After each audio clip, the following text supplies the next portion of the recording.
జై గోమాత, జై శ్రీరామ్. మరి ఏదైతే ఈ జగ్గంపేట సంబంధించి అక్కడ నుండి హనుమాన్ జంక్షన్లో కాకాని బాబు అనేటువంటి వ్యక్తి మరి అక్కడ సంత పేరుతో పెద్ద స్మగ్లింగ్ చేస్తూ ఉన్నాడు. గోవుల్ని కోట్లాది రూపాయల వ్యాపారం నిర్వహిస్తూ ఉన్నాడు అక్రమంగా. ఈరోజు తెల్లవారుజామున 3:30కు మా కార్యకర్తలు మరి ఏలూరు సమీపంలో ఉన్నటువంటి రామచంద్ర కాలేజీ వద్ద ఈ యొక్క 2 బొలేరో వాహనాలని మరి పట్టుకోవడం జరిగింది. దాంట్లో 33 లేక దూడలు ఉన్నాయి. సాగు బతుకుల మధ్య కొట్టాడుతున్నాయి. ఈరోజు ఇక్కడ 3 టౌన్ స్టేషన్ తీసుకొచ్చి ఇక్కడ ఎఫ్ఐఆర్ నమోదు చేయడం జరిగింది. ఇది చాలా అక్రమంగా జరుగుతుంది. ఇది మరి జాతీయ రహదారి మీద అనేక మంది పోలీసులు అనేక మంది ఉన్నారు, నిఘా వర్గాలు ఉన్నాయి. మరి ఏం చేస్తున్నాయో నాకైతే తెలియట్లేదు. మేము ఇవాటి వరకు నాకు వ్యక్తిగతంగా 200-300 లారీలు పట్టుకున్నామంటే పరిస్థితి ఏ రకంగా ఉందో కూడా అర్థం చేసుకోవాలి. మొన్న ఆల్రెడీ ఇప్పటికే సోషల్ మీడియా ద్వారా ఈ యొక్క బక్రీద్ ఏదైతే ఉందో 28వ తేదీన ముస్లిం సంబంధించిన బక్రీద్ ఏదైతే ఉందో దానికి సంబంధించి పెద్ద ఎత్తున గోవధ జరుగుద్దని ప్రభుత్వాన్ని కానీ పోలీస్ యంత్రాంగానికి ముందస్తుగా సమాచారం ఇవ్వడం జరిగింది.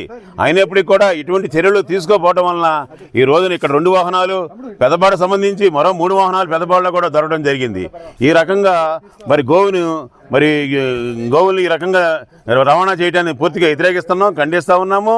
గోవుని జాతి జంతువుగా ప్రకటించాలని కేంద్ర ప్రభుత్వాన్ని డిమాండ్ చేస్తూ ఉన్నాము. మరి ఇటు రాష్ట్రంలో కానీ ఇటు కేంద్రంలో కానీ ఏదైతే ఎన్డీఏ ప్రభుత్వం హిందుత్వ ప్రభుత్వం ఉన్నప్పుడు కూడా ఈ రకంగా గోవులు అక్రమ రవాణా జరగడం ఇది చాలా శోచనీయం. ఇది హిందూ సమాజం ఆమోదించదన్న విషయాన్ని కూడా మరీ చెప్తా ఉన్నాము.